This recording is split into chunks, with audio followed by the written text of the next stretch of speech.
me présenter, je suis Katim Touré, je suis sénégalais, je suis agroéconomiste. Donc, vous comprenez en fait un agronome, mais qui est spécialisé en économie et en sociologie rurale. Donc, je travaille à l'ENSA. L'ENSA, c'est l'École nationale supérieure d'agriculture, qui est basée à Thiès, qui n'est pas loin de la capitale Dakar. Alors, comme l'a dit M. Toufik, je vais en fait faire une petite présentation qui va tourner autour de l'économie de l'arachide et qui rentre dans le thème, en tout cas, du roman qui a été développé ici ou écrit par M. Mohamed Tal.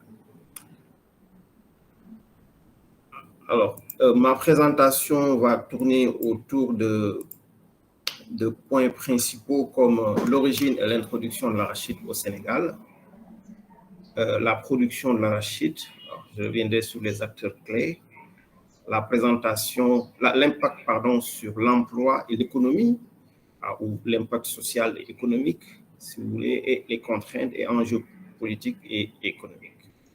Et je vais peut-être insister sur certains points qu'a déjà en fait parlé M. Toufik. Donc, en termes...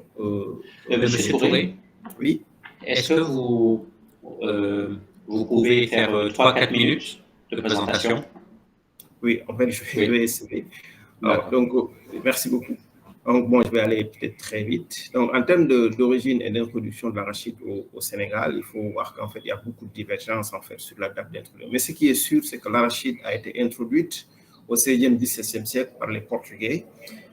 Maintenant, c'était autour de cultures de subsistance. Alors, donc, l'aura que l'arachide a actuellement au Sénégal, on ne l'a pas. C'est à partir du 19e siècle maintenant que la culture, en fait, de l'arachide a été développée d'abord par le colonisateur et après par les États, en fait, qui se sont succédés au Sénégal. Et cette introduction était essentiellement motivée par l'abolition de la traite négrière, donc, et le déclin de l'économie de la gomme arabique. C'était comme pour, on va dire, en fait, chercher d'autres débouchés à l'industrie en fait de la métropole.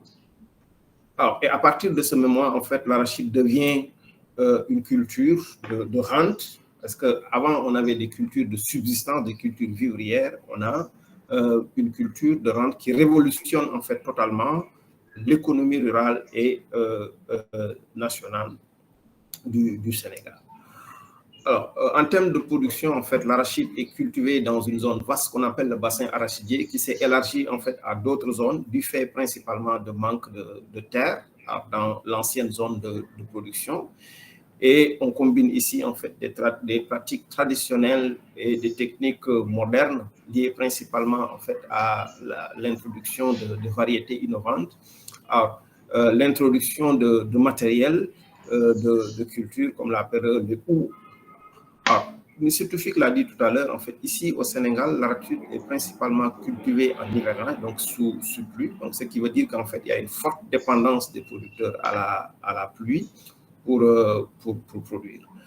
Alors, il faut dire que aussi, avant l'indépendance du Sénégal, alors, quand l'arachide a été introduite par les colons, ils ont fait ce qu'on appelle en fait une animation rurale qui tournait autour de la vulgarisation, donc d'une vulgarisation, d'une diffusion à outrance de technologies, de semences, de soutien aux producteurs pour pouvoir justement bénéficier du produit, donc des grains qui constituaient une matière première pour les industries de la métropole.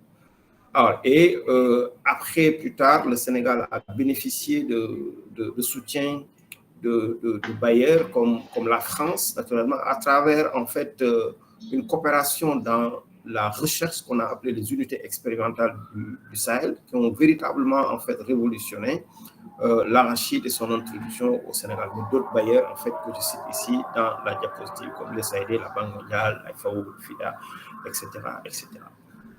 Alors, maintenant, en termes d'impact, alors, ce qu'il faut dire, c'est que l'arachide, en fait, implique une population massive dans la production, mais aussi dans la commercialisation avec d'autres acteurs. Alors, principalement, les producteurs avaient recours à une main-d'œuvre saisonnière, qui est une main-d'œuvre externe au ménage agricole, qui complète la main-d'œuvre familiale, qui est une main-d'œuvre interne. Et cette main-d'œuvre provenait essentiellement de pays limitrophes, donc essentiellement en fait de personnes qui vivaient à l'intérieur du Sénégal, dans les localités à l'intérieur du Sénégal, mais de personnes venant de pays limitrophes comme la Gambie, la Guinée, les deux Guinées, Bissau et Conakry, le Burkina, le Mali, etc. Donc, cette main-d'œuvre était essentiellement utilisée pour certains travaux comme le défrichement, le semis, le sarclage et les récoltes. Et par rapport en fait à la commercialisation, on avait ce qu'on appelle des traitants, alors et ça c'est important en fait, qui étaient établis dans les zones de production pour vendre en fait, pour acheter et vendre l'arachide, exporter l'arachide.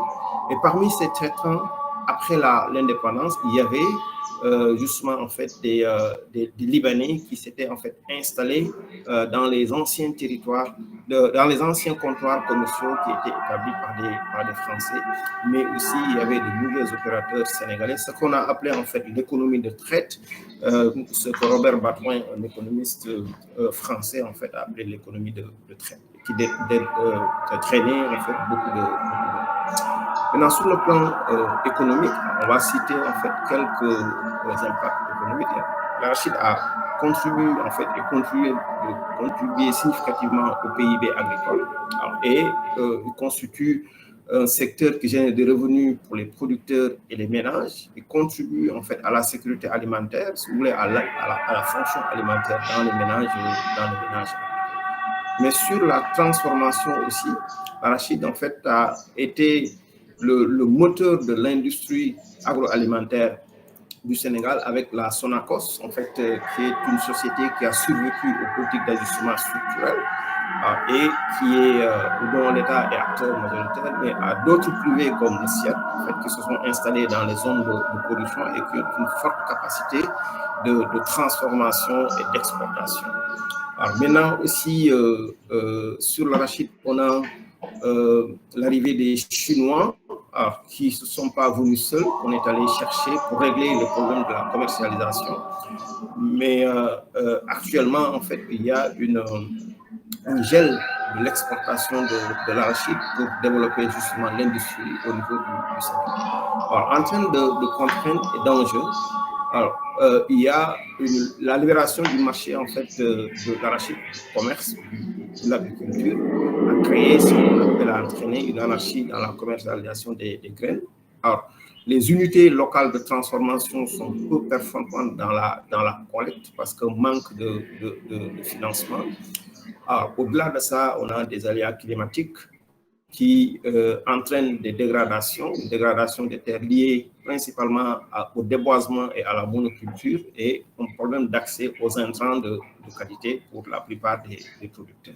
Alors, bien que l'État en fait a mis en place des programmes de soutien avec des bailleurs qui tournent autour de la subvention et de la formation, mais aussi de la distribution de matériel agricole, mais qui n'est pas malheureusement en fait suffisant. Pour la commercialisation aussi, il y a des avancées, mais il reste beaucoup de choses à faire sur notamment la mise en place d'infrastructures de stockage et de transport, mais aussi la modernisation des techniques agricoles et l'accès au financement. Le financement constitue une contrainte majeure dans les filières agricoles de façon globale, mais de façon spécifique sur la filière arachide au Sénégal.